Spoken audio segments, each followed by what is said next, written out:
Vous êtes-vous déjà demandé pourquoi vous priez comme vous le faites?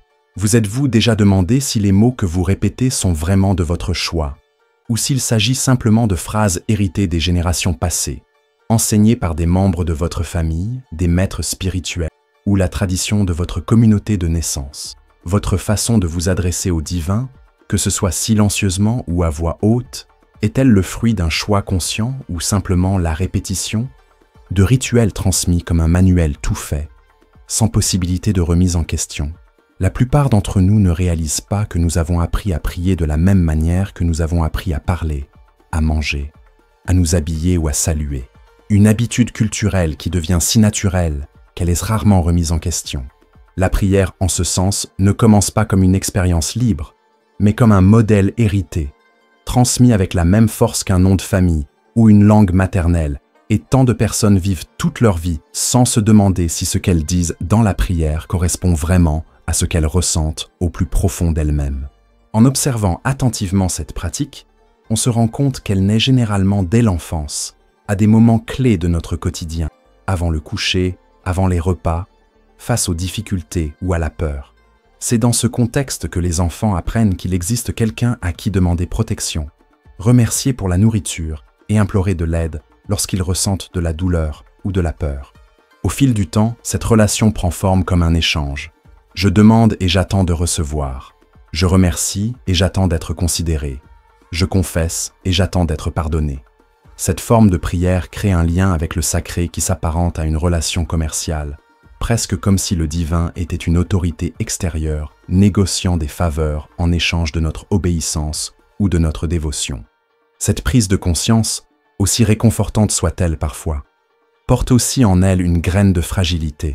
Si je crois que tout dépend de la quantité de prières que je fais, de la manière dont je prie et de ce que je dis quand je prie, je suis inévitablement vulnérable à la frustration lorsque je ne reçois pas ce que j'ai demandé. Et cette frustration peut transformer la foi en doute, l'espoir en ressentiment et la dévotion en peur de faire quelque chose de mal. En y réfléchissant plus profondément, nous nous rendons compte que la manière traditionnelle de prier façonne aussi subtilement nos émotions, car elle renforce l'idée que le divin est extérieur à nous, distant, observant chacun de nos pas et attendant nos supplications. Plutôt que de cultiver un état de présence ou de connexion à la vie telle qu'elle est, la prière héritée tente à nous placer en position de sujet face à un roi invisible.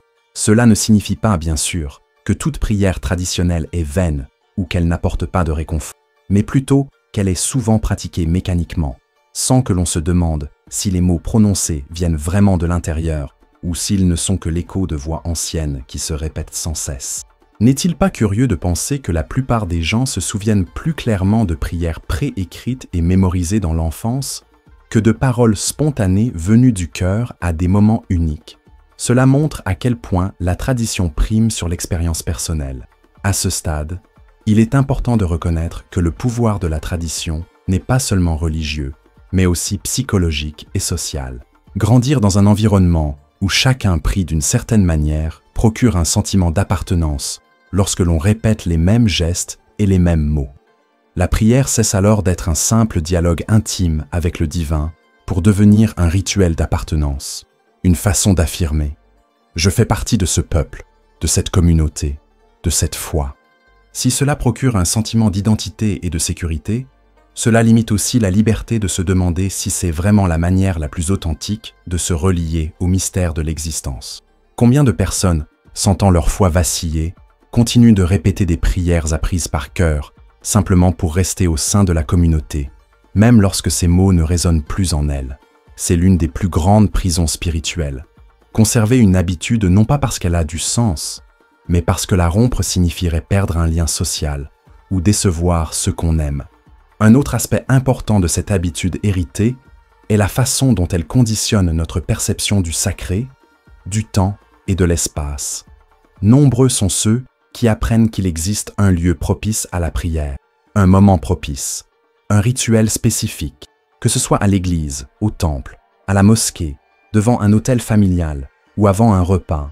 L'idée se crée qu'il existe des moments et des lieux privilégiés où le contact avec Dieu est possible, tandis que le reste de la vie demeure apparemment profane ou déconnecté. Cette fragmentation fait que la spiritualité est vécue en blocs distincts du quotidien, comme s'il existait une vie ordinaire et une vie sacrée, et comme si le pont entre les deux ne se construisait que lors de la prière traditionnelle. Ainsi, au lieu d'être une expérience continue de présence et de conscience, la spiritualité se limite à des actes spécifiques, renforçant la distance entre nous et ce que nous appelons le divin. Spinoza, dont la philosophie sert de toile de fond à cette réflexion, dénonçait déjà cette fragmentation comme une erreur. Pour lui, imaginer un Dieu séparé du monde, caché dans certains espaces et moments, attendant des formules spécifiques pour se manifester, n'avait aucun sens. L'habitude héritée de la prière, cependant, suit précisément cette logique, et c'est pourquoi tant de personnes ressentent le besoin de recourir constamment à des rituels formels pour s'assurer de ne pas être oubliées par Dieu. Mais que se passe-t-il lorsque l'on commence à réaliser que ce modèle ne répond pas à ses préoccupations les plus profondes? Que se passe-t-il lorsque le cœur ne se satisfait plus de phrases répétées, lorsque les mots sonnent creux, lorsque le silence semble plus honnête que n'importe quelle formule apprise par cœur?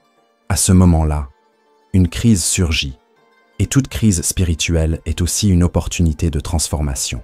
Si nous observons honnêtement, nous comprenons que répéter des prières héritées crée à la fois réconfort et illusion. Le réconfort vient de la familiarité, du sentiment de sécurité qu'offrent des mots tout faits. L'illusion naît de l'idée que répéter la formule suffit à transformer notre vie ou à garantir notre protection. Souvent, c'est précisément cette illusion qui empêche les gens d'assumer leur choix et de comprendre que la spiritualité n'est pas un tour de magie, mais une façon d'aborder la vie. Combien de personnes passent des années à prier pour des changements extérieurs sans jamais comprendre que la véritable vocation est une transformation intérieure? En ce sens, la prière héritée peut devenir une sorte d'anesthésie, un mécanisme qui prolonge l'attente de quelque chose qui ne se réalisera que lorsqu'on aura le courage de vivre différemment. Ce processus comporte également un aspect psychologique profond. La prière innée nous apprend à chercher à l'extérieur de nous-mêmes ce qui n'existe peut-être qu'en nous. Lorsqu'un enfant apprend à demander de l'aide à une force extérieure, il développe la conviction qu'il est incapable de gérer seul ses peurs, sa douleur ou ses dilemmes. Au fil du temps, cette croyance peut se transformer en un sentiment permanent d'impuissance. Sans l'intervention d'un être supérieur, rien ne peut changer. Bien sûr, cette foi peut parfois être source d'espoir et de courage, mais elle peut aussi devenir un obstacle lorsqu'on oublie qu'on possède en soi des ressources de résilience, de clarté et de force qu'il faut réveiller, et non pas simplement accorder. Les habitudes innées, en ce sens, sont comme une lentille qui nous fait toujours voir la vie de l'extérieur vers l'intérieur, alors que le véritable cheminement spirituel exige peut-être d'apprendre à regarder de l'intérieur vers l'extérieur. La grande question est désormais: que se passe-t-il lorsque l'on commence à percevoir ces couches cachées de l'habitude de la prière? Lorsque l'on réalise que les mots que l'on prononce ne sont peut-être pas les nôtres, que notre relation au divin est peut-être davantage marquée par la répétition que par l'expérience vécue. Ce moment est inconfortable, car il implique de remettre en question quelque chose qui a toujours semblé indiscutable. Mais c'est précisément dans cet écart que s'ouvre la possibilité de découvrir une spiritualité plus authentique, moins conditionnée par les coutumes et plus en phase avec ce que l'on ressent et croit vraiment. Cette transition, cependant, ne se fait pas d'un coup. Elle commence par de petites fissures, le sentiment que certaines prières ne signifient plus rien, l'intuition que toute notre vie peut être vécue comme une prière, le soupçon que le divin n'écoute peut-être pas nos paroles, mais observe notre façon de vivre. C'est à ce moment-là que s'ouvre la voie vers une réflexion plus profonde, et c'est là que la pensée de Spinoza commence à devenir un guide puissant. Quand on réalise que la prière est avant tout une habitude héréditaire, on commence inévitablement à voir à quel point cet héritage a façonné notre rapport à la vie dans son ensemble. Car prier ne se résume pas à répéter des mots, c'est aussi construire une vision du monde. Un enfant qui grandit en entendant qu'il faut tout demander dans la prière apprend à croire que la réalité passe par des demandes bien formulées et des récompenses accordées par une autorité supérieure. Un enfant qui grandit en entendant que la prière est une façon de rendre grâce développe l'idée que sa vie dépend d'une gratitude constante, même face à la douleur ou à l'injustice. Le problème n'est pas la prière en elle-même, mais le moule invisible qu'elle crée dans l'esprit, conditionnant notre compréhension de notre propre existence. C'est comme si la tradition nous mettait des lentilles dans les yeux et nous disait « Regardez le monde de cette façon, et pas d'une autre ». Mais qui a dit que ces lentilles étaient les seules possibles? Qui garantit que cette façon de prier est celle qui reflète le mieux la rencontre entre vous et ce que vous appelez le divin? À bien y réfléchir, cette habitude héritée ne se limite pas à la dimension spirituelle. Elle s'étend aux relations humaines, car la façon dont nous apprenons à prier influence également notre façon d'apprendre à demander, à remercier et même à négocier avec notre entourage. Ceux qui ont grandi dans une spiritualité de supplication ont tendance à développer des relations dans lesquelles ils demandent constamment validation, approbation ou aide, s'attendant à ce que l'autre soit la source de leur solution. Ceux qui ont grandi dans la prière avec culpabilité ont tendance à entrer dans leurs relations avec le sentiment d'être constamment redevables envers quelqu'un. Ceux qui ont appris la prière comme un rituel de marchandage perpétuent la mentalité selon laquelle tout est un échange. Je fais quelque chose pour recevoir quelque chose en retour. Voyez comment une simple habitude spirituelle peut se transformer en un comportement existentiel. C'est là que la réflexion devient inévitable. Prier ainsi nous relie-t-il véritablement au divin, ou ne fait-il que renforcer des schémas émotionnels et sociaux qui nous emprisonnent déjà dans d'autres domaines de la vie? Lorsque nous répétons des mots sans présence, prions-nous véritablement ou pratiquons-nous simplement une fidélité culturelle? Cette question ne cherche pas à manquer de respect à la tradition, mais à nous permettre de distinguer spiritualité vivante et spiritualité héritée. La spiritualité vivante naît de l'expérience, de la conscience, d'une rencontre intime avec ce qui transcende. La spiritualité héritée naît de la répétition, de l'obéissance, du désir de maintenir une identité collective. Les deux ont leur valeur, mais seule la première est capable de nous transformer profondément. C'est dans ce contexte que surgit un dilemme profondément humain. Abandonner la prière traditionnelle est ressenti, pour beaucoup, comme une trahison. Après tout, comment cesser de prier les mots que vos parents ou grands-parents répétaient avec tant de ferveur? Comment remettre en question ce qui semblait vous soutenir dans les moments les plus difficiles? C'est presque comme si rompre avec cette habitude signifiait rompre avec sa propre histoire familiale, avec la mémoire de ceux qui nous ont précédés. Ainsi, au lieu de se libérer, nombreux sont ceux qui continuent de répéter des prières qui ne les touchent plus, simplement pour éviter de porter le poids de la culpabilité décevoir ceux qui ont cru. C'est l'un des plus grands freins de la tradition. Ce n'est pas seulement la peur de perdre le divin, mais aussi la peur de perdre le lien avec ceux qui nous ont appris à prier. Le poids émotionnel de cet héritage est si fort qu'il est souvent plus facile de le répéter sans cesse que d'admettre qu'il n'y trouve plus de sens. Mais c'est précisément dans cette confrontation intérieure que l'authenticité commence à émerger. Car si la prière n'est pas le reflet de ce que vous ressentez maintenant, dans le présent, alors elle cesse d'être une prière et devient un écho. Un écho peut être beau, il peut même sembler réconfortant, mais ce n'est pas une voix, ce n'est pas une création, ce n'est pas une expression vivante. La prière héritée, si elle n'est pas réinventée par l'expérience personnelle, risque de n'être qu'un écho. Et la vie spirituelle, réduite à des échos, devient un couloir vide de répétition sans âme. Imaginez vivre des années et des années à répéter les mêmes mots, sans jamais vous demander si ce que vous ressentez s'y intègre vraiment. Ne serait-ce pas comme porter toujours les mêmes vêtements, même s'ils ne vous vont plus, simplement parce qu'un jour quelqu'un vous a dit que c'était les bons? Ce processus de répétition aveugle engendre également un curieux paradoxe. La personne prie pour la liberté, la force, la transformation, mais reste prisonnière d'une forme de prière qui l'empêche d'accéder précisément à ce qu'elle désire. C'est comme frapper à une porte en espérant que quelqu'un l'ouvre, sans se rendre compte que l'on tient soi-même la poignée de l'intérieur. Lorsque la prière devient une habitude, elle ne libère pas, elle emprisonne, car elle remplace l'expérience d'une rencontre vivante par le confort d'un rituel prévisible. C'est à ce stade que beaucoup commencent à ressentir un profond vide spirituel. Ils continuent de prier, mais ne ressentent plus rien. Ils continuent de répéter des mots, mais ne trouvent plus de sens. Ils continuent de fléchir les genoux, mais ne se sentent plus connectés à rien de plus grand. Et ce vide est souvent le signe que le temps est venu de transcender la tradition et de rechercher une nouvelle relation au sacré. il est curieux de constater que ce même vide qui effraie peut aussi être la plus grande invitation à la transformation. Car lorsque l'on réalise que l'on ne ressent rien en priant comme toujours, l'occasion se présente de se demander « Et si la prière n'était pas cela? Et s'il existait un moyen de se connecter au divin qui ne dépende pas de ces mots? Et si ce qui comptait vraiment n'était pas ce que je dis, mais ce que je vis ?» Ces questions sont dérangeantes, mais aussi libératrices, car elles ouvrent la porte à une spiritualité qui ne repose pas uniquement sur l'héritage, mais sur la découverte. Spinoza, en affirmant que Dieu n'est pas un être séparé, mais la substance infinie qui se manifeste dans tout ce qui existe, nous invite à aller plus loin. Prier, ce n'est peut-être pas parler à un être lointain, mais apprendre à reconnaître le divin dans le mouvement silencieux de la vie. Cependant, il est important de reconnaître que ce processus n'est ni immédiat, ni simple. Ceux qui décident de remettre en question leur prière héritée traversent inévitablement une période de transition, une sorte de désert spirituel, où ils se sentent sans mots, stéréotypés et sans fondement. C'est comme désapprendre à parler pour ensuite redécouvrir le langage de l'intérieur. Au début, on peut avoir l'impression de tout abandonner, de rendre sa foi orpheline.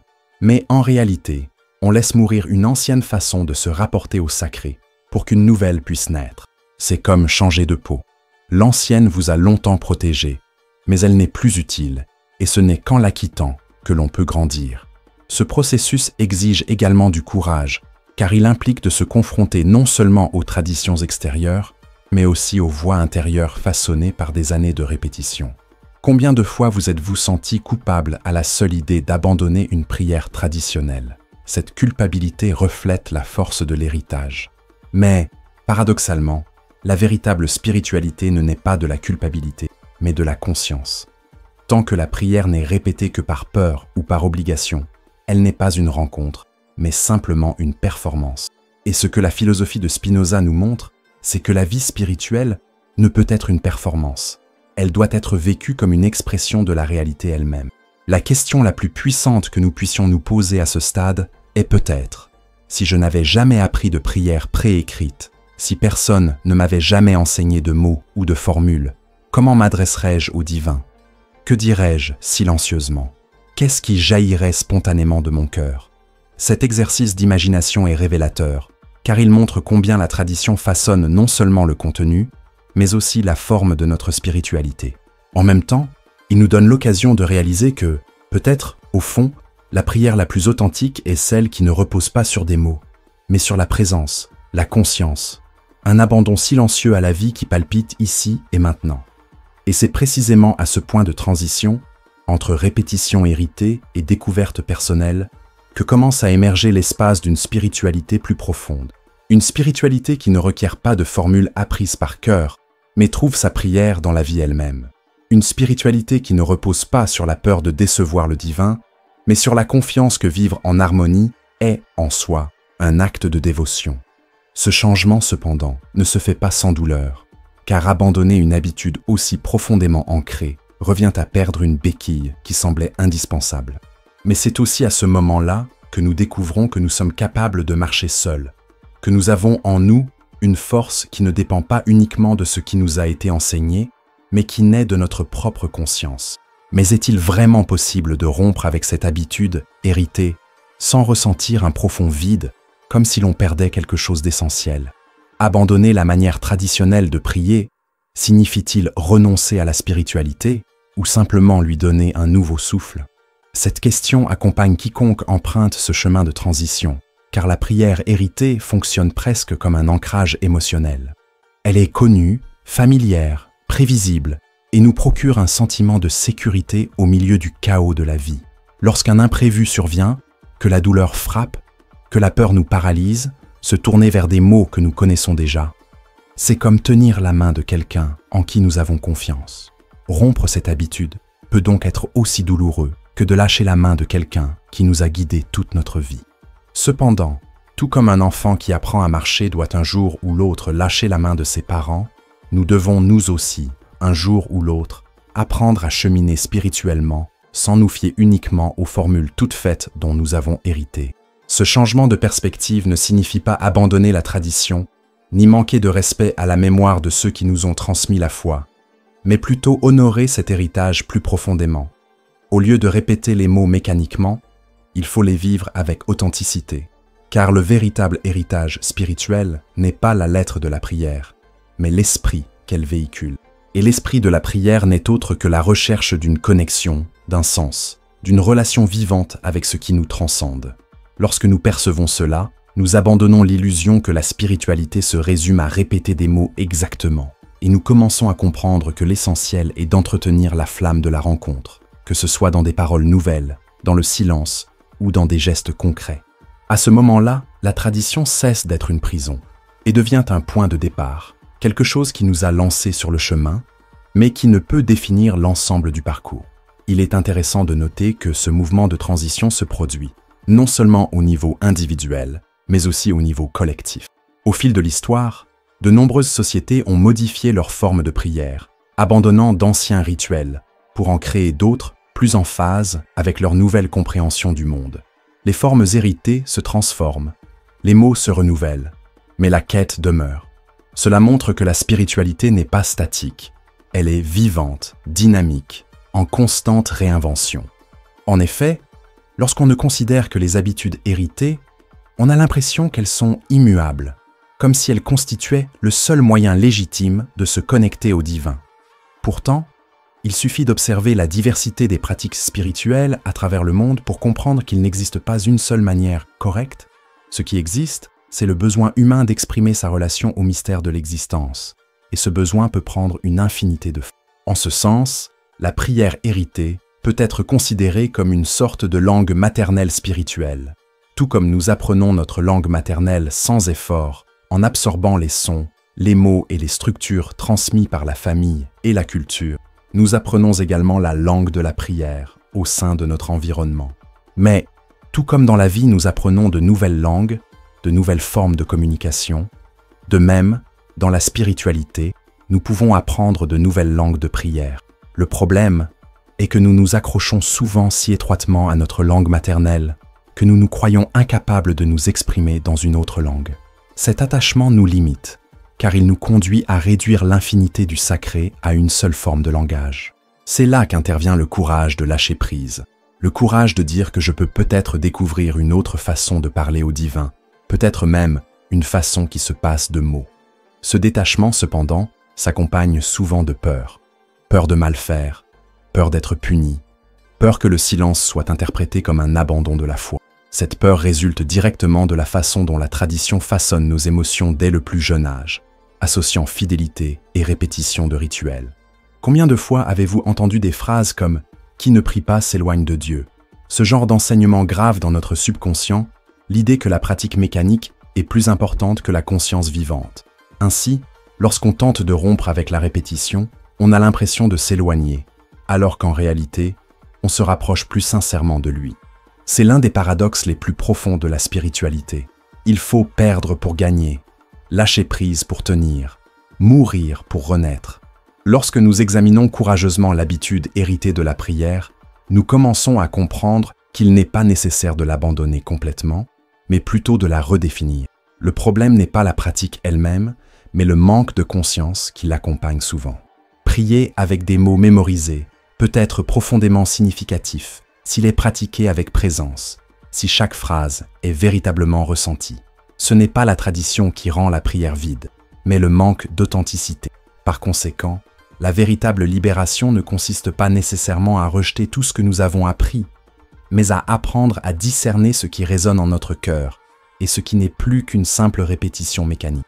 Cette distinction marque la différence entre une spiritualité enfantine, qui dépend de formules extérieures, et une spiritualité mature, qui naît d'une rencontre intérieure.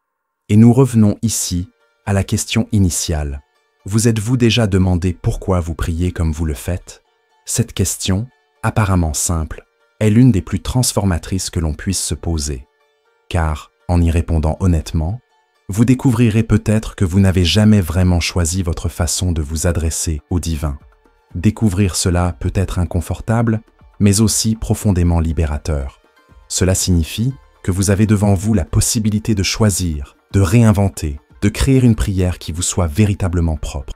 Et cette création n'a pas besoin de suivre de règles préétablies. Cela peut être un mot, un silence, un geste, ou simplement votre façon de respirer et de vivre.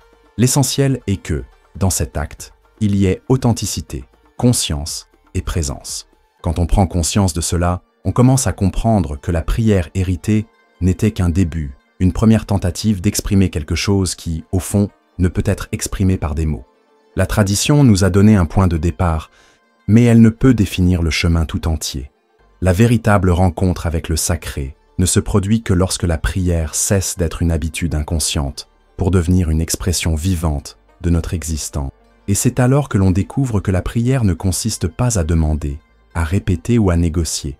Il s'agit simplement de vivre consciemment, sachant que chaque respiration, chaque choix, chaque geste peut être un acte de dévotion.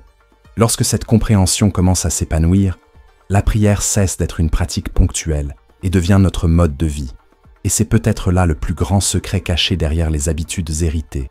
Elles nous mettent en mouvement, nous ouvrent un chemin, mais ne remplissent leur fonction que lorsqu'elles nous emmènent au-delà d'elles-mêmes. La prière héritée est comme une clé qui ouvre la porte, mais il faut la laisser de côté pour pénétrer dans l'espace plus vaste de la vie. Le danger réside dans la confusion entre la clé et l'espace lui-même, dans la croyance que répéter la formule revient à habiter la présence divine. Mais lorsque nous parvenons à briser cette illusion, nous découvrons que le véritable temple n'est pas extérieur, mais intérieur, que la vraie prière n'est pas une formule, mais une vie pleinement vécue.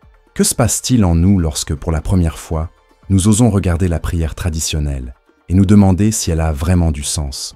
Quel effet la méfiance envers ce qui nous semblait autrefois intouchable, sacré et définitif a-t-elle sur notre conscience? Ces questions apparemment simples ont un pouvoir transformateur, car elles touchent au fondement le plus profond de l'expérience religieuse, notre relation au divin. La tradition nous enseigne à prier d'une certaine manière, et pendant des années, nombre d'entre nous répètent ces formules sans hésitation, persuadés qu'elles contiennent la clé de la spiritualité. Mais lorsque la question se pose, c'est comme si une fissure apparaissait dans un mur apparemment solide, laissant la lumière pénétrer par des brèches que nous n'avions jamais imaginées. Ce moment est troublant, car la sécurité offerte par l'habitude commence à s'effriter, laissant place à un terrain incertain qui peut sembler dangereux, mais qui porte aussi la promesse d'une nouvelle liberté. Remettre en question la prière traditionnelle, c'est lever le masque d'une relation qui a toujours été médiatisée par des images toutes faites.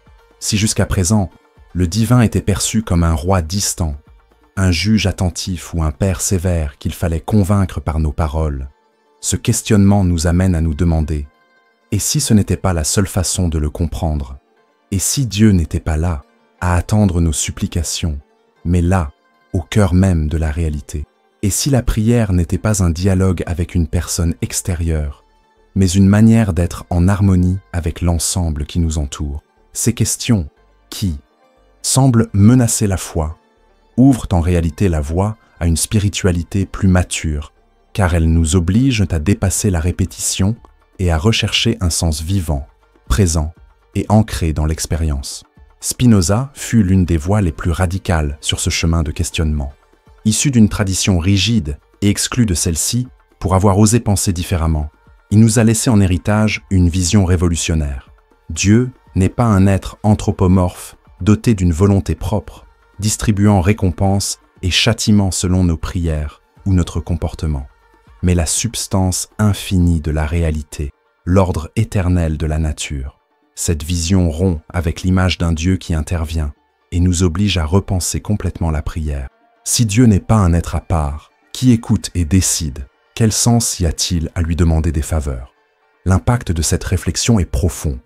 L'idée de négocier avec le divin est dissoute, et à sa place émerge la possibilité de comprendre que la véritable spiritualité ne consiste pas à demander quelque chose à quelqu'un, mais à vivre en harmonie avec la réalité elle-même, qui est déjà, en soi, divine. Cet impact, cependant, n'est pas seulement conceptuel, il est existentiel. Car cesser de considérer Dieu comme une personne extérieure modifie également la façon dont on se perçoit soi-même et dont on se rapporte au monde. Si Dieu est la vie elle-même, alors toute vie devient sacrée. Si Dieu est la totalité de la nature, Alors diviser la réalité en moments profanes et sacrés n'a aucun sens, car tout est expression de la même chose. Dans ce scénario, la prière cesse d'être un acte isolé, limité à des mots ou des rituels, et devient une posture de conscience avant l'existence. Prier, alors, ce n'est pas parler, mais percevoir. Ce n'est pas demander, mais comprendre. Ce n'est pas négocier, mais vivre.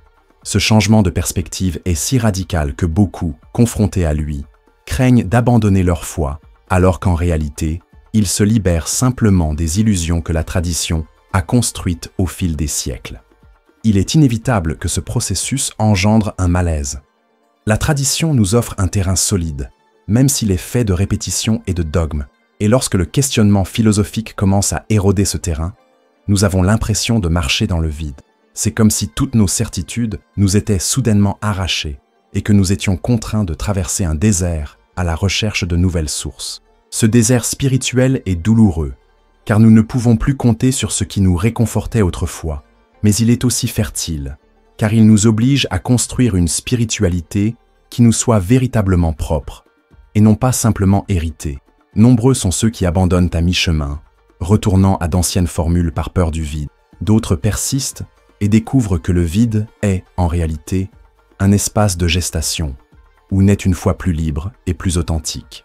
Spinoza connaissait le prix de cette obstination. En refusant d'accepter le dogme, il fut accusé d'hérésie et isolé de sa communauté. Mais au lieu de céder, il choisit de rester fidèle à la vérité qu'il avait découverte en lui-même. Et sa philosophie témoigne du fait que questionner ne signifie pas détruire, mais reconstruire. Ce qu'il proposait n'était pas la négation de Dieu, mais une compréhension plus large. Dieu comme substance infinie, manifestée en toutes choses. Cette idée transforme radicalement le sens de la prière, car si Dieu n'est pas un être séparé, il n'y a personne à convaincre ou à implorer.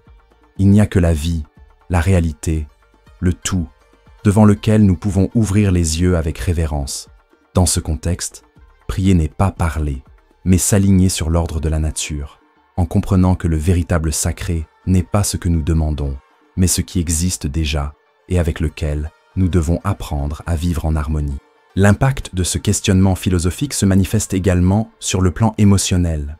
Lorsque nous cessons de considérer le divin comme un juge et commençons à le reconnaître comme la réalité même, nous nous libérons de deux contraintes qui ont toujours accompagné la prière traditionnelle, la culpabilité et la peur. Si Dieu n'est pas quelqu'un qui observe chaque geste, guettant une erreur pour punir, alors nous n'avons pas besoin de vivre dans une angoisse constante, implorant son pardon à tout instant. Si Dieu n'est pas un être qui négocie des faveurs, alors nous n'avons pas besoin de nous sentir coupables de ne pas recevoir ce que nous demandons, comme s'il s'agissait d'une punition pour ne pas avoir suffisamment prié.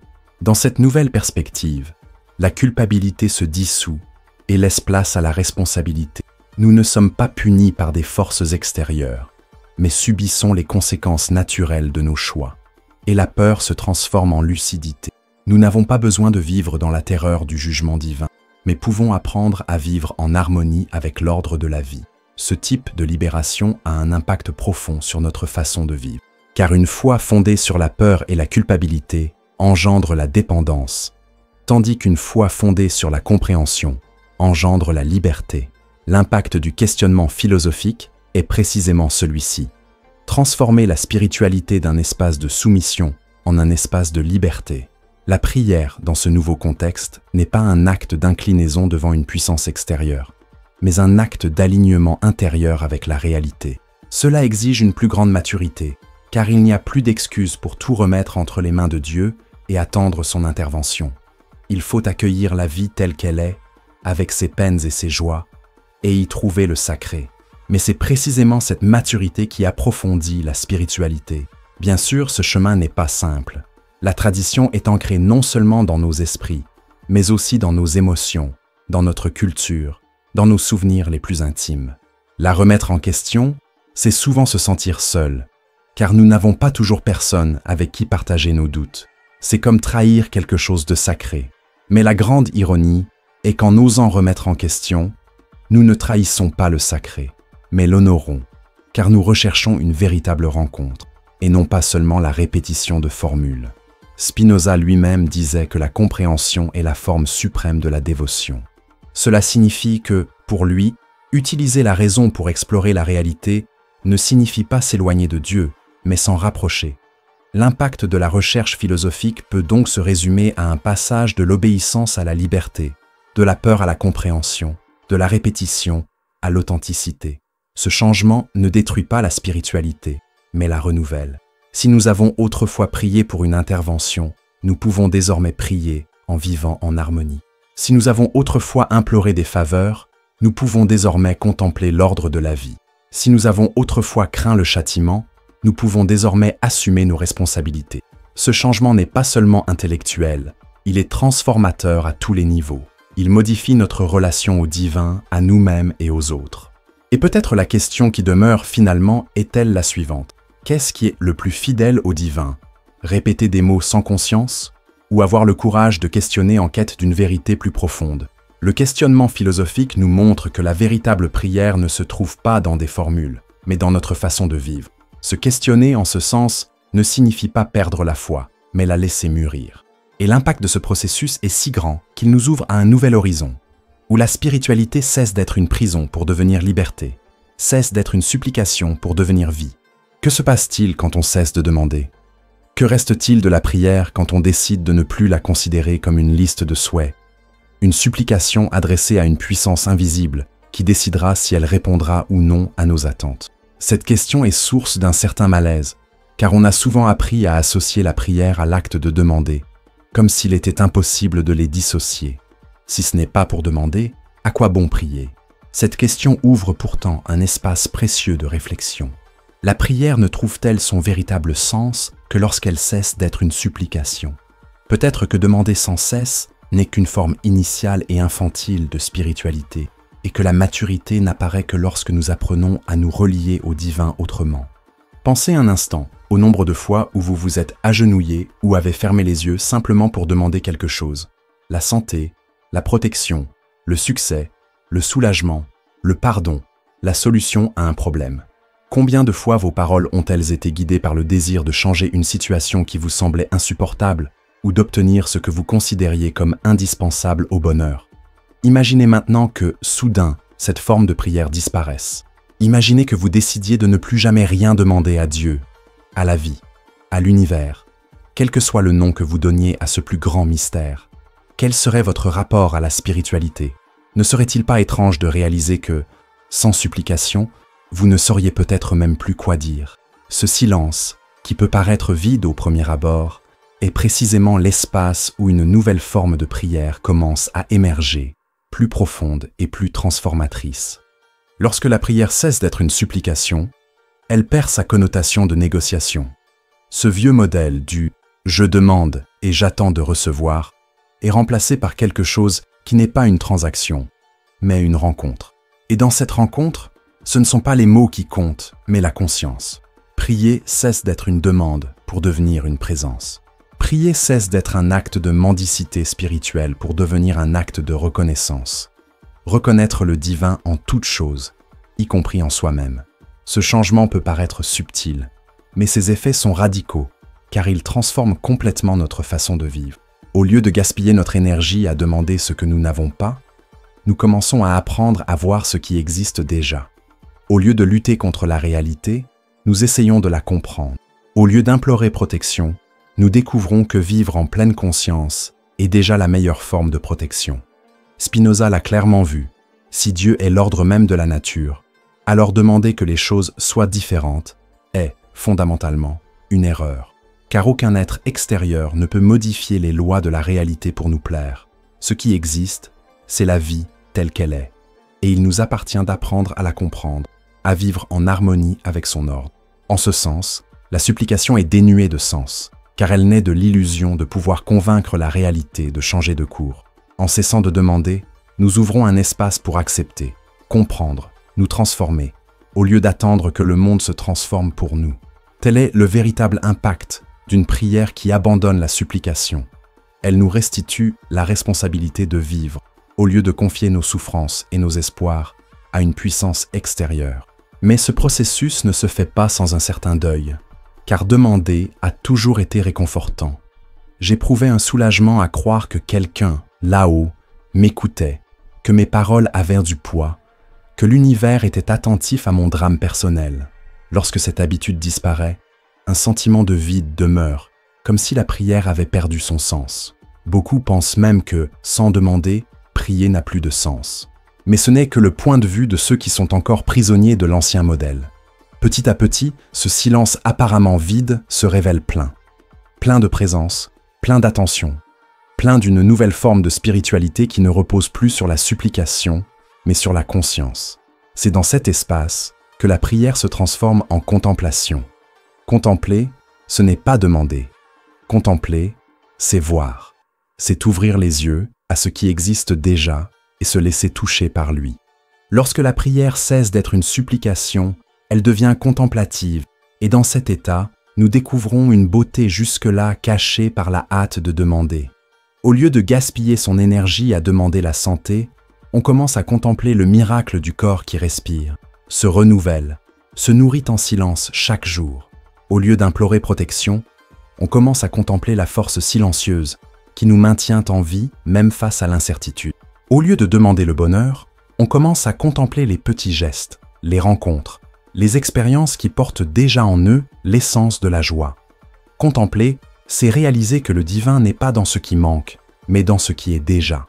Lorsque ce changement se produit, le cœur s'apaise, car la supplication naît toujours d'un sentiment de manque. Je demande, parce que je crois qu'il me manque quelque chose. Mais lorsque la prière devient contemplation, nous réalisons que, malgré les difficultés et la douleur, la plénitude est déjà présente dans ce qui est. Cette prise de conscience n'élimine pas les défis de la vie, mais elle transforme radicalement notre relation à eux. Nous cessons de lutter contre la réalité comme si elle était un ennemi et commençons à la rechercher comme un maître. Nous cessons d'exiger que la vie s'adapte à nos désirs et commençons à nous y adapter, non pas dans une résignation passive, mais dans une acceptation active. Cette acceptation n'est pas un abandon, mais une reconnaissance. J'accepte ce qui est, et à partir de là, j'agis avec lucidité. Ce mouvement est, en soi, une prière. Bien sûr, au premier abord, ce type de prière peut paraître plus difficile que la supplication, car demander est facile, il suffit de le dire. Contempler, accepter et être présent exige discipline, attention et le courage de regarder la vie sans filtre. Mais c'est précisément pourquoi cette forme de prière est plus transformatrice. La supplication cherche à changer le monde pour que nous puissions nous sentir en paix. La contemplation transforme notre conscience et c'est ce changement qui nous apporte la paix, quelles que soient les circonstances. Prier sans demander nous permet de nous aligner sur la réalité et dans cet alignement, nous découvrons une sérénité que la supplication n'aurait jamais pu atteindre. L'image la plus claire pour comprendre cette transformation est peut-être celle d'un fleuve. Lorsque nous vivons dans la supplication, nous cherchons constamment à changer le cours du fleuve, le suppliant de suivre la direction que nous désirons. Lorsque la prière cesse d'être une supplication, nous réalisons que le fleuve a déjà son cours et notre tâche n'est pas de le changer, mais d'apprendre à le naviguer avec sagesse. La supplication est résistance, la contemplation est harmonie. Et dans cette harmonie, nous découvrons que nous n'avons pas besoin de forcer le monde à s'adapter à nos désirs, car la vie est plus grande que tout désir individuel. Ce processus nous libère d'une grande illusion, celle d'être le centre de l'univers. Car au fond, la supplication naît de l'égocentrisme. Il s'agit toujours de ce que je veux, de ce dont j'ai besoin, de ce que je souhaite voir changer. En cessant de demander, nous ouvrons l'espace pour réaliser que nous faisons partie d'un tout bien plus vaste. La prière cesse d'être égocentrique et se centre sur le tout, et de ce changement naît la véritable humilité, non pas celle des mots appris par cœur, mais celle de ceux qui comprennent que la vie ne tourne pas autour d'eux-mêmes. Cette humilité ne diminue pas, au contraire, elle s'enrichit, car elle nous relie à la grandeur de l'univers. Et puis, survient l'une des plus grandes transformations. Lorsque nous cessons de demander, nous commençons à rendre véritablement grâce, car il n'est possible de rendre pleinement grâce que lorsque nous cessons de vivre prisonniers du manque. La supplication regarde ce que nous n'avons pas. La gratitude regarde ce que nous avons déjà. Lorsque nous cessons de demander, la prière se transforme spontanément en gratitude, non pas parce que quelqu'un nous a dit d'être reconnaissant, mais parce que le cœur s'ouvre naturellement à ce qui existe. Cette gratitude n'est pas formelle, ce n'est pas une répétition de mots, c'est une attitude face à la vie. C'est comme prendre une grande inspiration et reconnaître, malgré tout, être en vie est déjà un miracle. Et vivre dans une gratitude constante est l'une des formes de prière les plus profondes qui soient. Mais la transformation la plus puissante se produit peut-être intérieurement. Car lorsque l'on cesse de demander, on cesse de vivre comme quelqu'un qui attend toujours quelque chose de l'extérieur. Et à cet instant, on découvre une force qui a toujours été en soi. La supplication nous habitue à regarder vers l'extérieur, comme si la solution se trouvait toujours entre les mains de quelqu'un d'autre, même si cet autre est Dieu. Lorsque l'on cesse de demander, on est contraint de regarder en soi et de découvrir que nous possédons en nous des ressources de courage, de clarté et de force qui étaient auparavant latentes. Cette découverte est libératrice, car elle redonne à chacun la responsabilité de sa propre vie. On n'attend plus que quelque chose tombe du ciel, mais on apprend à construire avec nos mains, notre esprit, notre cœur. Ce changement est, au fond, la naissance de la liberté spirituelle. Et si l'on y réfléchit, c'est peut-être là le sens le plus profond de l'abandon de la supplication. Ne pas abandonner la prière, mais découvrir une prière plus authentique, plus mûre et plus libre. Une prière qui ne se réduit pas à des mots, mais se manifeste en actes. Une prière qui ne demande pas, mais qui reconnaît, qui n'implore pas, mais qui contemple, qui n'attend pas, mais qui vit. Lorsque la prière cesse d'être supplication, elle devient présence. Et vivre en présence est peut-être la plus haute forme de spiritualité. Avez-vous déjà réfléchi au fait que la spiritualité pourrait ne pas être une pratique ponctuelle, mais un état de conscience permanent? Vous êtes-vous déjà demandé si, au lieu de s'appuyer sur des prières formelles, des rituels spécifiques ou des lieux sacrés, la véritable spiritualité ne serait pas présente dans chaque respiration, chaque geste, chaque pensée vécue avec attention? Cette idée peut paraître étrange à première vue, car on nous a appris à séparer la vie ordinaire de la vie spirituelle, comme s'il existait des moments privilégiés où nous nous connectons au divin et que tout le reste n'était que routine. Mais que se passerait-il si nous découvrions que le sacré n'est pas présent dans des moments isolés, mais présent en tout, en permanence, attendant simplement que nous le percevions? C'est la clé pour comprendre la spiritualité comme un état de conscience. Tant que nous restons prisonniers du modèle traditionnel, nous croyons que la spiritualité est quelque chose que nous faisons. Prier, aller au temple, répéter des mots, allumer des bougies, fléchir les genoux. Toutes ces pratiques peuvent avoir de la valeur, mais si elles ne s'accompagnent pas d'une conscience éveillée, elles se réduisent à des gestes mécaniques. Cependant, lorsque la spiritualité mûrit, nous réalisons que ce n'est pas l'acte lui-même qui la définit, mais la qualité de présence que nous y apportons. Ce n'est pas la formule de la prière qui nous relie au divin, mais l'état de conscience que nous cultivons en la vivant. La spiritualité, en ce sens, cesse d'être une pratique ponctuelle pour devenir une manière d'être. Spinoza était clair à ce sujet lorsqu'il affirmait que Dieu est la substance même de la réalité. Si le divin n'est pas séparé du monde, mais se manifeste en toute chose, alors la seule façon de se déconnecter de Dieu serait de se déconnecter de la vie. Et puisque c'est impossible, la seule différence entre vivre spirituellement et non spirituellement réside dans notre perception de ce qui existe déjà. Cette perception est ce que nous pourrions appeler un état de conscience.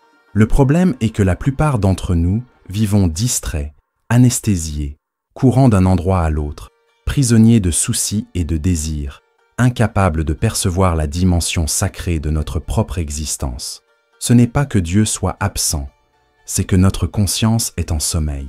C'est comme vivre dans une pièce baignée de lumière, les yeux fermés. La lumière ne cesse pas d'exister, mais sa présence n'est plus perçue. Lorsque la spiritualité est vécue comme un état de conscience, tout se transforme. Manger cesse d'être un simple acte mécanique de satisfaction de la faim pour devenir un geste de révérence envers la vie offerte en nourriture. Respirer cesse d'être un simple mouvement involontaire et devient perçu comme le miracle constant qui soutient notre existence. Rencontrer quelqu'un dans la rue cesse d'être un événement banal et commence à porter en lui la possibilité d'une rencontre profonde entre deux fragments d'une même réalité. Dans cet état, la prière n'est pas seulement présente au moment où l'on ferme les yeux pour parler au divin, mais dans chacun de nos actes. Chaque acte devient prière, non pas parce que l'on prononce des paroles sacrées, mais parce que l'on l'accomplit avec présence.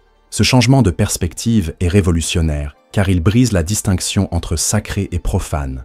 Pendant des siècles, on nous a appris à croire que certains actes, lieux ou paroles étaient spirituels, tandis que le reste de la vie était purement mondain. Cette distinction nous a conduit à imaginer que le contact avec le divin se faisait par intervalles, par fragments, et que nous devions toujours retourner à lui par la prière traditionnelle. Mais lorsque la spiritualité est comprise comme un état de conscience, cette distinction disparaît. Travail, repos, douleur, joie, tout devient partie intégrante d'une même expérience sacrée. Nous n'avons plus besoin de nous précipiter au temple pour nous sentir proches de Dieu, car nous découvrons que le plus grand temple est notre propre conscience éveillée. Cependant, vivre dans cet état n'est pas automatique. Cela exige une pratique constante de la présence, une volonté de s'éveiller au milieu de la torpeur de la distraction. Nous sommes tellement habitués à vivre en pilotage automatique qu'envisager la vie avec cette intensité peut paraître fatigant au premier abord. Mais c'est précisément cette pratique qui nous redonne le sens véritable de la spiritualité. Car si la prière traditionnelle peut être répétée sans conscience, l'état de présence ne peut être simulé. Soit on est conscient, soit on ne l'est pas. Telle est la nature radicale de la spiritualité en tant qu'état de conscience. Elle n'admet pas de masque. Un exemple simple illustre cela. Imaginez quelqu'un qui répète chaque jour la même prière mémorisée avant les repas. Le geste en lui-même est beau, mais exécuté machinalement, il peut perdre tout son sens. Imaginez maintenant cette même personne, au lieu de répéter des mots, s'arrêter un instant, prendre une profonde inspiration, contempler la nourriture devant elle, reconnaître le travail de tant de mains qui a rendu cela possible, et éprouver de la gratitude pour l'opportunité de se nourrir. Sans prononcer un seul mot, cet acte est déjà une prière, car il naît d'un état de conscience éveillé. La différence entre les deux scénarios ne réside pas dans le geste extérieur, mais dans la qualité de la présence intérieure. Lorsque nous vivons dans cet état, nous changeons également notre rapport au temps. La spiritualité traditionnelle projette souvent notre espoir dans l'avenir. Nous prions pour des jours meilleurs, des solutions, des récompenses. Mais la spiritualité en tant que conscience nous ancre dans le présent. Cela ne signifie pas que nous cessons de planifier ou d'agir, mais que nous apprenons à trouver l'épanouissement dans l'instant présent. C'est peut-être le plus grand miracle. Réaliser que nous n'avons pas besoin d'attendre que quelque chose change pour expérimenter la spiritualité, car elle est déjà disponible à chaque instant. Le présent, vécu avec conscience, est déjà une prière. Cette transformation influence aussi profondément notre façon d'appréhender la douleur. Lorsque nous prions, nous demandons souvent sa disparition, comme un intrus à chasser de notre vie. En vivant en pleine conscience, nous commençons à considérer la douleur comme une partie intégrante d'un tout, comme l'expression d'une réalité, elle aussi, sacrée. Il ne s'agit pas de nier la souffrance, mais de l'accueillir avec lucidité, reconnaissant qu'elle a aussi quelque chose à nous apprendre. Cette attitude ne supprime pas la douleur, mais elle transforme notre relation avec elle, nous rendant plus résilients. Nous découvrons que même la souffrance peut être traversée spirituellement lorsqu'elle est vécue consciemment. Et qu'en est-il des relations humaines? Lorsque la spiritualité est présence, regarder quelqu'un dans les yeux cesse d'être un acte banal pour devenir une expérience de rencontre avec le divin lui-même. Aimer devient une forme de prière. Écouter attentivement, accueillir, pardonner. Tout cela devient spiritualité, car vécu à partir d'une conscience éveillée. En ce sens, notre vie entière devient un temple, et chaque geste conscient est un autel. Il n'est plus nécessaire de rechercher des moments privilégiés pour se connecter au sacré, car nous réalisons que le sacré est toujours présent, attendant simplement que nous ouvrions les yeux. Mais l'aspect le plus profond de cette vision est peut-être la liberté qu'elle procure. Car lorsque la spiritualité dépend de pratiques extérieures, nous sommes toujours sujets au sentiment d'échec. Je n'ai pas assez prié, je ne suis pas allé à l'église, je n'ai pas répété les mots justes. Ce sentiment de dette constante nous emprisonne. Lorsque la spiritualité est comprise comme un état de conscience, cette prison disparaît. Il ne s'agit pas de la quantité de prières, mais de la qualité de la présence. Il ne s'agit pas de répéter des formules, mais de vivre authentiquement. Cette liberté ne signifie pas abandon, mais épanouissement. Nous ne nous sentons plus obligés de prouver quoi que ce soit, seulement de vivre en vérité. Spinoza nous offre une clé précieuse pour comprendre cela. En considérant Dieu comme l'ordre même de la nature, il nous invite à réaliser qu'il n'existe pas de séparation entre spiritualité et vie. Vivre en harmonie avec la réalité, c'est, en soi, être spirituel. Ce qui nous éloigne du divin n'est pas l'absence de rituel, mais l'inconscience. Ce qui nous rapproche, ce n'est pas l'excès de parole, mais la lucidité de reconnaître que nous sommes déjà immergés dans le sacré. Cette vision nous libère d'une spiritualité de la dépendance et nous conduit à une spiritualité de l'autonomie, dans laquelle chacun est appelé à vivre éveillé, attentif et présent. Et là, l'inévitable question se pose. Passez-vous la plupart de votre temps éveillé ou endormi? Êtes-vous conscient de vos actions, de vos pensées et de vos relations avec les autres? Ou vivez-vous en pilotage automatique, espérant que la spiritualité ne surviendra qu'à des moments privilégiés? Cette question est dérangeante, mais nécessaire, car elle nous montre que la véritable transformation spirituelle ne réside pas dans la multiplication des prières, mais dans l'éveil de la conscience. Et cet éveil peut se produire dès maintenant, au moment même où vous décidez d'ouvrir les yeux sur la vie telle qu'elle est. Lorsque la spiritualité devient un état de conscience, elle n'est plus séparée de la vie. C'est la vie elle-même, vécue en profondeur. Dès lors, la prière cesse d'être une supplication, une répétition, une obligation, et devient le simple acte d'être pleinement présent. C'est là la véritable révolution. Comprendre que la spiritualité n'est pas quelque part au loin, mais ici, maintenant, dans notre façon de respirer, de marcher, de parler, d'aimer, de souffrir, de comprendre. Vivre en conscience, c'est vivre en prière, et vivre en prière, c'est vivre en harmonie avec le tout. Avez-vous déjà remarqué à quel point la prière traditionnelle est imprégnée de deux émotions bien spécifiques, la culpabilité et la peur? Avez-vous remarqué que, souvent, la supplication naît de la peur de décevoir le divin, ou du sentiment de devoir constamment demander pardon pour éviter la punition? Combien de fois avez-vous prié non par amour, mais par peur que quelque chose de mal arrive si vous ne le faisiez pas? C'est l'un des aspects les plus délicats et les plus profonds de la spiritualité héritée. Elle nous apprend à nous relier au sacré par des émotions qui, au lieu de nous libérer, nous emprisonnent. Et c'est peut-être précisément la raison pour laquelle tant de personnes se détournent de la foi au fil du temps. Non pas parce qu'elles ont perdu le besoin de spiritualité, mais parce qu'elles ne supportent plus de vivre sous le poids constant de la culpabilité et de la peur. La culpabilité est l'une des émotions les plus paralysantes. Elle naît de l'idée d'avoir fait du tort à quelqu'un de plus grand que soi et de devoir constamment se racheter. Dès notre plus jeune âge, beaucoup d'entre nous apprennent à associer la prière à la demande de pardon. « Pardonne-moi, car j'ai péché ». Cette attitude peut même avoir une valeur pédagogique, nous rappelant notre responsabilité. Mais lorsqu'elle devient le centre de la spiritualité, elle commence à générer un état de dette constante. C'est comme si nous n'étions jamais à la hauteur, comme si notre relation au divin était toujours marquée par les échecs et le besoin de compensation. Le problème est que cette dynamique ne nous rapproche pas du sacré, mais nous en éloigne, car elle nous place dans une position d'infériorité permanente. Le cœur ne s'ouvre pas avec confiance, mais se rétrécit avec honte.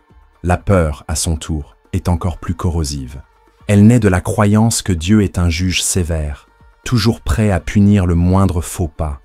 Combien d'entre nous ont grandi en entendant que si nous ne prions pas, si nous n'obéissions pas, si nous ne suivions pas certaines règles à la lettre, nous serions condamnés?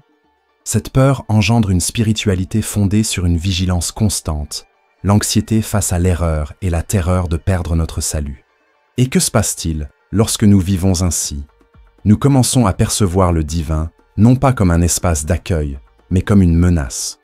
La prière, dans ce scénario, n'est pas un dialogue, mais une tentative d'apaiser une divinité en colère. Spinoza rompt radicalement avec cette vision. Pour lui, Dieu n'est pas un juge distribuant récompenses et châtiments, mais l'ordre même de la nature, qui est, tout simplement. Et si Dieu est la vie elle-même, parler de punition ou de culpabilité au sens traditionnel du terme n'a aucun sens. Ce qui existe n'est pas un tribunal cosmique devant lequel nous serions jugés, mais une réalité dans laquelle nos actions produisent naturellement des conséquences. Nous ne récoltons pas de châtiments, mais des résultats. Nous ne subissons pas de châtiments arbitraires, mais subissons les conséquences de nous. Ce changement est libérateur, car il nous libère de l'emprise de la peur et nous ramène à une responsabilité consciente. Nous n'avons plus besoin de vivre dans la terreur de la possibilité d'une damnation éternelle, mais plutôt d'être attentifs à l'impact réel de nos actions ici et maintenant. Cette libération de la culpabilité et de la peur transforme profondément la prière, car lorsque nous prions motivés par ces émotions, nos paroles sont déjà déformées. Nous demandons non pas par désir de connexion, mais par crainte de son absence. Nous confessons non pas par désir de grandir, mais par désir d'échapper à une éventuelle punition. Ce type de spiritualité nous enferme dans une enfance émotionnelle, où le divin est toujours perçu comme un parent sévère, et nous comme des enfants impuissants cherchant à plaire. Mais lorsque nous parvenons à nous libérer de la culpabilité et de la peur, la prière cesse d'être une supplication désespérée et devient une rencontre libre. Nous ne nous agenouillons plus pour fuir quelque chose, mais pour reconnaître quelque chose de plus grand. Nous ne parlons plus pour compenser nos échecs, mais pour exprimer notre gratitude, notre conscience et notre présence. Et comment cela change-t-il notre vie pratique? Considérez l'effet de la culpabilité et de la peur sur nos choix. Une personne mue par la peur évite les erreurs, non pas parce qu'elle en comprend l'importance, mais par crainte d'être punie. Une personne mue par la culpabilité cherche à faire le bien non par conviction, mais pour alléger le poids qu'elle ressent sur ses épaules. Ces motivations, même si elles peuvent engendrer des comportements apparemment corrects, ne produisent jamais la véritable liberté. La véritable liberté n'apparaît que lorsque nous faisons le bien, parce que nous en comprenons la valeur intrinsèque, et non par crainte des conséquences de notre inaction. La spiritualité fondée sur la conscience nous invite précisément à faire cela, vivre en harmonie avec le divin, non par peur ou par culpabilité, mais par clarté et par amour. Cette libération nous ouvre également à un nouveau rapport à l'erreur, car si la tradition nous enseigne souvent à considérer l'erreur comme un péché impardonnable, lourd de culpabilité, Spinoza et d'autres penseurs nous invitent à la considérer comme faisant partie intégrante du processus humain. Se tromper n'est pas condamner. Se tromper, c'est apprendre. L'erreur ne marque pas la fin de notre connexion avec le divin, mais une opportunité d'élargir notre conscience. Lorsque nous comprenons cela, nous n'avons plus besoin de gaspiller notre énergie à nous punir ou à implorer systématiquement le pardon. Nous pouvons simplement regarder notre erreur avec honnêteté, en tirer des leçons et aller de l'avant. C'est la maturité spirituelle, ne pas se cacher, ne pas reculer, mais grandir à chaque pas, même en cas d'échec. Il en va de même pour la peur de la mort, peut-être la plus grande de toutes les peurs entretenues par la tradition religieuse. Pendant des siècles, on nous a appris à vivre dans la terreur de la condamnation après la mort. Cette peur a façonné nos prières, nos rituels et nos comportements. Mais si Dieu est la vie même, comme le disait Spinoza, la mort n'est pas une punition, mais une simple transformation. La peur se dissipe lorsque nous réalisons que nous sommes l'expression temporaire d'une réalité éternelle. Ce dont nous avons besoin, ce n'est pas de prier pour échapper à la mort, mais d'apprendre à vivre pleinement tant que nous sommes ici. Et vivre pleinement, avec conscience et présence, c'est déjà surmonter la peur. Lorsque nous libérons notre spiritualité de la culpabilité et de la peur, quelque chose d'extraordinaire se produit. La foi cesse d'être une prison et devient un espace de confiance. Nous n'avons plus besoin de négocier avec le divin pour nous sentir en sécurité, car nous réalisons que le simple fait de notre existence est la preuve que nous sommes immergés dans quelque chose de plus grand. Nous n'avons plus besoin de demander pardon, car nous comprenons que le divin n'est pas un juge punitif, mais l'ordre de la vie qui nous invite à apprendre. Nous n'avons plus besoin de vivre dans la terreur constante, car nous comprenons que chaque choix a des conséquences naturelles, et que la maturité spirituelle consiste à apprendre à les gérer avec lucidité. Et ici, une question essentielle se pose. À quoi ressemblerait votre vie si vous ne ressentiez plus de culpabilité, ni de peur dans votre relation au sacré?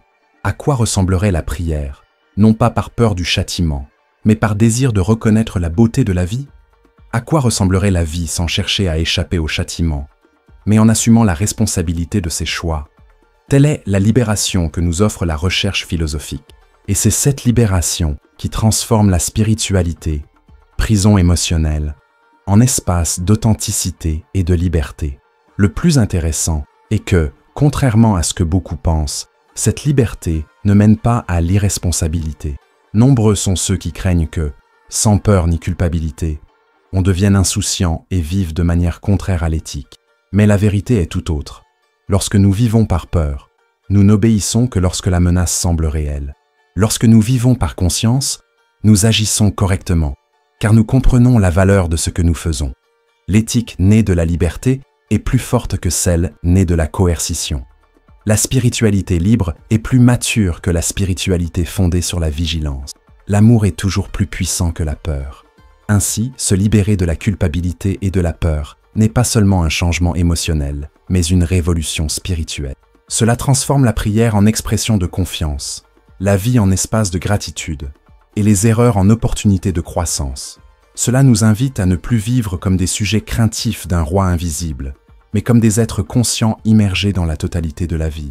Et dans cet espace de liberté, nous découvrons que la véritable dévotion ne consiste pas à demander pardon à chaque instant, mais à vivre en harmonie avec le tout. Ce n'est pas craindre la punition, mais agir avec amour.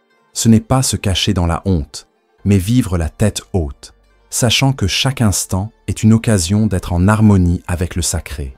Et c'est peut-être là le plus beau de tout. Lorsque nous laissons derrière nous la culpabilité et la peur, nous découvrons que la spiritualité est, au fond, un acte de confiance radicale. Confiance en la vie, confiance dans le flux, confiance dans le mystère. Cette confiance n'est pas naïve, elle n'ignore ni la douleur ni les défis, mais reconnaît que même eux font partie d'un ordre supérieur. Vivre ainsi, c'est être enfin libre, car plus rien ne nous emprisonne. Et cette liberté n'est pas l'absence de spiritualité, mais sa forme la plus élevée. Avez-vous déjà imaginé que votre vie entière puisse être une prière, même sans prononcer un seul mot? Avez-vous déjà envisagé la possibilité que votre façon de marcher, de parler, d'aimer, de travailler et même de gérer les difficultés soit plus puissante spirituellement que n'importe quel rituel répété? Cette idée peut paraître étrange, car on nous a appris à associer la prière à des mots, des gestes et des rituels spécifiques. Mais que se passerait-il si nous découvrions qu'en réalité, la prière la plus profonde ne réside pas dans nos paroles, mais dans notre vécu, que la prière la plus authentique est peut-être silencieuse, faite non pas de phrases apprises par cœur, mais de choix conscients, de gestes de compassion et d'attitudes qui reflètent une connexion avec le tout. Voilà l'essence de la prière silencieuse de la vie vécue. Comprendre que la spiritualité ne se limite pas à des moments formels, mais s'exprime dans la totalité de l'existence. Lorsque nous comprenons cela, nous ne croyons plus avoir besoin d'occasions spéciales pour nous connecter au divin, car nous commençons à le reconnaître dans chacun de nos actes. Chaque respiration devient un acte de gratitude, chaque geste conscient un autel, chaque rencontre humaine un espace de révélation. Notre vie entière devient un temple, et la prière cesse d'être un acte isolé pour devenir notre façon d'être. Spinoza nous offre une clé précieuse pour comprendre cela. En affirmant que Dieu est la substance unique exprimée en toute chose, il dissout la séparation entre sacré et profane. Si tout est une manifestation du divin, alors tout instant peut être prière. L'œuvre la plus simple, accomplie avec présence, peut être prière. Le silence devant la nature peut être prière. Prendre soin de quelqu'un, écouter attentivement, un geste de générosité, tout cela peut être prière. Nul besoin de mots, car ce qui compte n'est pas ce que l'on dit, mais la conscience avec laquelle on vit. Et c'est peut-être là le point le plus libérateur. Réaliser que nous ne sommes jamais hors de la spiritualité, qu'il n'y a pas de distance entre nous et le sacré, car la vie est déjà en elle-même prière. Mais pouvons-nous percevoir cela dans notre quotidien? Combien de fois nous précipitons-nous dans nos routines, croyant que la spiritualité n'apparaît que lorsque nous nous agenouillons ou répétons des mots? Combien de fois oublions-nous le caractère sacré de l'instant présent, l'esprit occupé par le passé ou l'avenir? La prière silencieuse nous invite à l'éveil, à ouvrir les yeux et à comprendre que chaque instant peut être vécu comme un acte de dévotion. C'est comme apprendre une nouvelle langue, non pas celle des mots, mais celle de la présence. Cette prière silencieuse nous protège également d'un piège fréquent. Utiliser la prière traditionnelle comme échappatoire. Nous répétons souvent des mots pour apaiser notre conscience, sans que cela ne change réellement notre façon de vivre. On demande de la patience dans la prière, mais on reste impatient au quotidien. On demande de l'amour, mais on continue à vivre égoïstement. On demande pardon, mais on répète les mêmes erreurs. Le risque est de transformer la prière en un masque, un substitut à la vie. Mais lorsque nous comprenons que la vraie prière est vécue, nous ne pouvons plus nous tromper. Il est inutile de demander de la patience si nous ne la cultivons pas dans nos actions. Il est inutile de demander de l'amour si nous ne le pratiquons pas dans nos relations. Il est inutile de demander pardon si nous ne nous transformons pas. La prière silencieuse exige de la constance, car elle se manifeste dans notre comportement. Cette cohérence est à la fois un défi et une libération. Défi car elle nous oblige à prendre nos responsabilités. Il ne suffit plus de répéter des mots. Il faut vivre consciemment. Libératrice, car elle nous libère du poids des répétitions automatiques et nous donne la possibilité de transformer chaque instant en espace sacré. Imaginez un instant qu'au lieu de consacrer 5 minutes par jour à la prière, vous viviez 24 heures sur 24 en prière. Non pas parce que vous répétez des mots sans cesse, mais parce que votre vie entière devient une expression de présence, de gratitude et d'amour. C'est la révolution de la prière silencieuse. L'un des plus beaux effets de cette pratique est sa simplicité. La prière silencieuse n'exige rien de plus que ce que nous possédons déjà. Nul besoin de formules, d'objets ou de lieux particuliers. Il suffit de vivre consciemment. Cette simplicité rend la spiritualité accessible à tous, en toutes circonstances. Que vous soyez dans un temple ou dans la file d'attente d'un supermarché, en silence ou au milieu du bruit, seul ou accompagné. Si vous êtes présent, lucide, connecté, vous êtes en prière. Cette conscience dissipe l'idée que la spiritualité est le privilège de quelques instants ou d'une élite. Elle appartient à tous, toujours. De plus, cette forme de prière nous enseigne une vérité essentielle. La vie est indissociable du sacré. Nous créons souvent la division mentale selon laquelle nous vivons la plupart du temps une vie ordinaire et ne nous connectons au divin qu'à certains moments. Cette division est illusoire. Notre vie entière est un espace spirituel, mais nous n'en prenons conscience que lorsque nous sommes attentifs. Et lorsque nous en prenons conscience, la prière silencieuse surgit naturellement. Ce n'est pas quelque chose que nous faisons, c'est quelque chose qui survient grâce à la conscience. Cette pratique nous aide également à mieux faire face à la souffrance, car lorsque nous comprenons que notre vie entière peut être une prière, même la douleur devient un espace de spiritualité. La souffrance cesse d'être un simple fardeau et devient une opportunité d'approfondir notre conscience. Nous ne prions plus seulement pour que la douleur disparaisse, mais pour pouvoir la traverser avec lucidité. La façon même dont nous supportons une difficulté peut être une prière, car elle révèle notre capacité à faire confiance, à apprendre, à rester présent même au cœur de la tempête. C'est l'un des aspects les plus puissants de la prière silencieuse. Elle n'échappe pas à la vie, mais l'embrasse dans toutes ses dimensions, y compris les plus difficiles. Et qu'en est-il des relations humaines vécues comme une prière?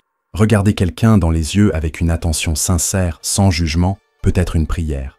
Offrir de l'aide à quelqu'un dans le besoin peut être une prière.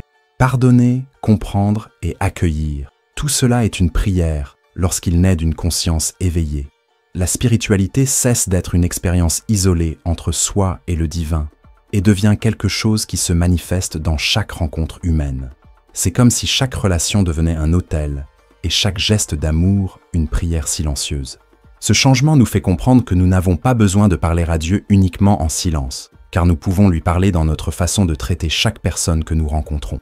La question la plus importante demeure peut-être: que se passerait-il si vous commenciez à vivre chaque instant comme une prière?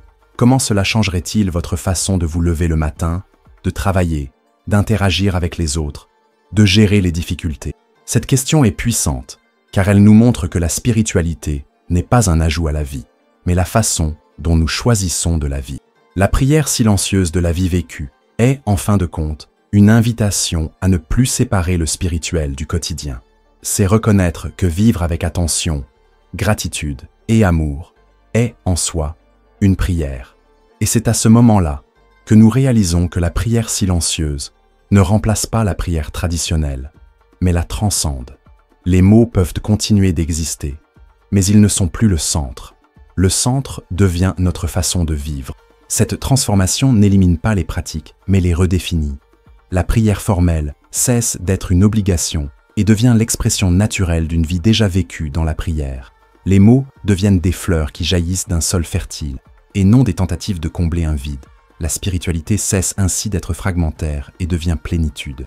Vous êtes-vous déjà demandé ce que signifie réellement être libre? Vous êtes-vous déjà demandé si la liberté se résume à l'absence de chaînes extérieures ou si elle trouve son origine en nous, dans notre rapport à la vie, nos peurs et nos croyances? Nombreux sont ceux qui croient que la liberté est le pouvoir de choisir sans restriction. Mais l'expérience spirituelle nous révèle quelque chose de plus profond. La liberté, c'est vivre sans être prisonnier d'illusions, sans être prisonnier de la culpabilité, de la peur ou de la dépendance à des formules toutes faites. La véritable liberté est intérieure, et c'est peut-être précisément le destin naturel de ceux qui abandonnent la prière traditionnelle comme supplication et découvrent la spiritualité comme conscience. Lorsque la prière cesse d'être une répétition mécanique, lorsque nous nous libérons des chaînes de la culpabilité et de la peur, lorsque nous comprenons que toute notre vie peut être une prière silencieuse, quelque chose d'extraordinaire se produit.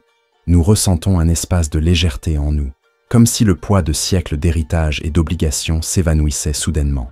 C'est dans cet espace que naît la liberté intérieure. Ce n'est pas une liberté bruyante, faite de révoltes ou de ruptures extérieures, mais une liberté sereine et silencieuse qui se manifeste dans la paix de ceux qui n'ont plus rien à prouver à personne, ni au divin, ni à la communauté, ni à leur propre conscience chargée de culpabilité. La liberté intérieure est l'état de ceux qui ont compris que le sacré n'est pas extérieur, exigeant des preuves de fidélité, mais intérieur, soutenant tout ce qui existe. Cette liberté se révèle avant tout dans notre relation à nous-mêmes. Pendant des années, beaucoup d'entre nous ont vécu prisonniers d'une voix intérieure qui nous accuse, nous dit que nous ne sommes pas à la hauteur, que nous devons redoubler d'efforts pour plaire à Dieu, que nous sommes toujours endettés. Cette voix est le fruit d'une tradition qui nous a façonnés par la culpabilité et la peur. Lorsque nous nous éveillons à la spiritualité comme conscience, nous commençons à réaliser que cette voix n'est pas celle du divin, mais l'écho d'un conditionnement ancestral. Et lorsque nous avons le courage de la faire taire, nous ressentons quelque chose d'inédit, la paix. Cette paix n'est pas l'absence d'échecs ou de difficultés, mais la sérénité de savoir que nous n'avons plus besoin de porter de fardeaux inutiles. C'est comme si, soudain, nous respirions plus profondément, comme si, en nous, il y avait enfin de l'espace pour être. Cette même liberté se manifeste dans notre relation au monde, car, tout en vivant dans la supplication, nous dépendons de ce qui vient de l'extérieur pour nous sentir en sécurité. Nous avons besoin que Dieu nous réponde, que la réalité change, que les circonstances s'adaptent à nos demandes. Cela nous rend otages de ce que nous ne pouvons contrôler. La liberté intérieure naît lorsque nous comprenons que nous n'avons rien à attendre de l'extérieur pour vivre pleinement. Nous découvrons que nous pouvons être en paix, même au cœur des tempêtes, que nous pouvons vivre avec amour, même dans des environnements hostiles, que nous pouvons être fidèles à nos convictions, même sans reconnaissance extérieure. Telle est la liberté de ceux qui ne sont plus liés aux attentes du monde. Mais le point le plus profond de cette libération est peut-être de réaliser que la spiritualité ne nous oblige pas à être différents de ce que nous sommes, mais plutôt à être conscients de qui nous sommes. Pendant longtemps, beaucoup d'entre nous ont cru qu'il fallait changer radicalement pour mériter l'amour divin, comme s'il fallait se purifier avant de l'approcher. Mais lorsque nous comprenons que le divin est la vie même qui nous habite déjà, nous comprenons qu'il n'y a pas de distance à franchir. Ce qui nous sépare n'est pas notre imperfection, mais notre inconscience. La liberté intérieure naît lorsque nous cessons de chercher à devenir dignes et commençons simplement à vivre dans la présence, reconnaissant que nous faisons déjà partie du tout. Cette liberté dissipe également le besoin de contrôle, car lorsque nous prions, nous le faisons généralement pour tenter de contrôler la réalité. Nous demandons que les choses changent, que les événements suivent notre volonté, que l'univers se plie à nos désirs. Cette attitude génère de l'anxiété, car nous cherchons constamment à nous accrocher à ce qui est plus grand que nous. La liberté intérieure naît lorsque nous nous libérons de ce contrôle et apprenons à faire confiance. Faire confiance ne signifie pas se résigner passivement, mais vivre en harmonie avec le flux de la vie, reconnaître que tout ne dépend pas de nous et qu'il y a de la sagesse même dans les mouvements que nous ne comprenons pas. Cette confiance est libératrice, car elle nous libère d'une tension constante et nous place dans un état d'abandon conscient. Et comment cela change-t-il notre vie pratique? Pensez à toutes les décisions que vous avez prises sous l'emprise de la peur ou de la culpabilité. Combien de chemins avez-vous emprunté simplement pour éviter une punition ou pour réparer une erreur? Combien de désirs avez-vous réprimés, pensant ne pas en être digne? Ce n'est pas de la liberté, c'est de l'emprisonnement. La liberté intérieure nous invite à agir non plus sous l'effet de ces contraintes, mais avec clarté et amour. Nos choix cessent d'être réactifs et deviennent conscients. Nous n'agissons plus par peur, mais parce que nous comprenons.